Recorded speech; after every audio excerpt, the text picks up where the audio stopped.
So my mother and I never saw eye to eye. I said to her, Mom, you put two Jews in a room, they're going to disagree. She said, no, they won't.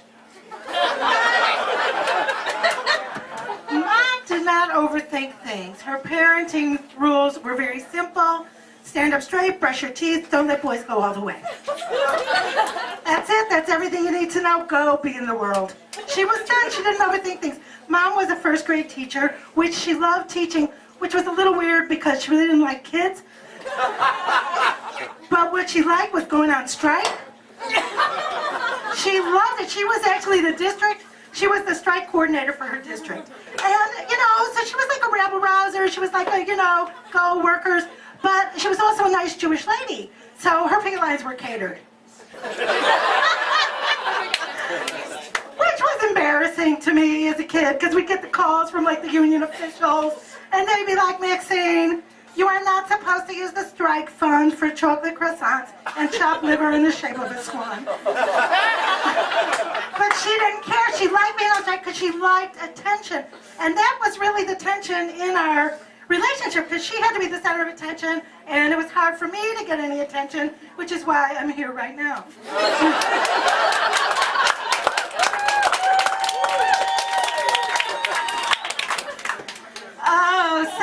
So Mom, the strike call would come, and she was on it. She would call me, because I was a teacher too. She'd call me, she'd go, we're going on strike, let's go buy shoes. Because she felt like she wasn't going to walk the line, she was going to be stepping. You know what I'm saying? She was going to be stepping.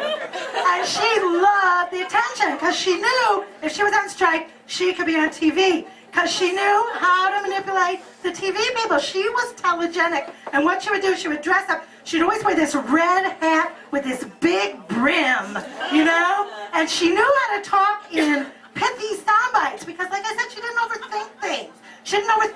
So she had this big red hat. So the TV cameras, they put the mic in her face, and they go, why are you on strike, Miss Feinberg? And she go, a promise is a promise.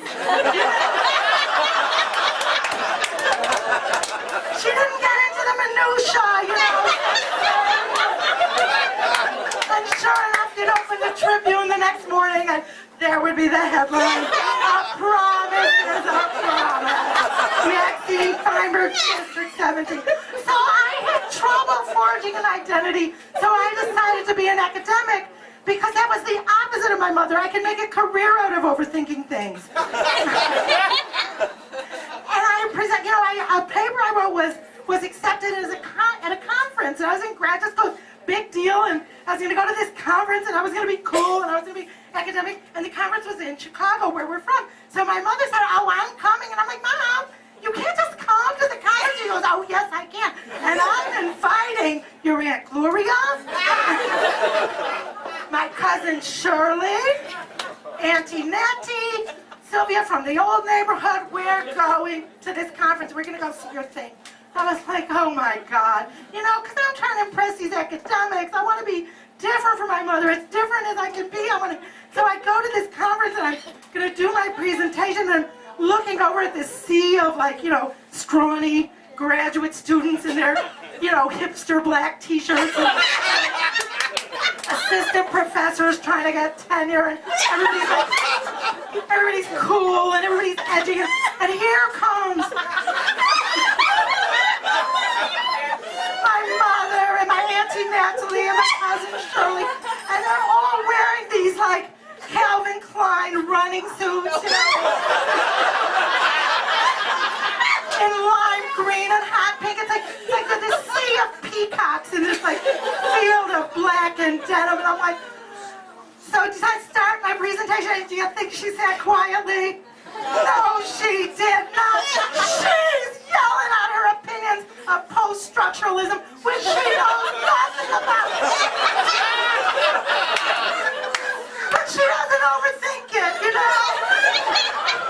I'm talking about cultural relativism, and she's like, relativism, schmelatism. There's right and there's wrong.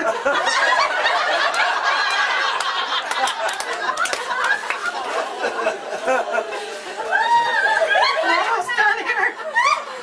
So I finished my thing.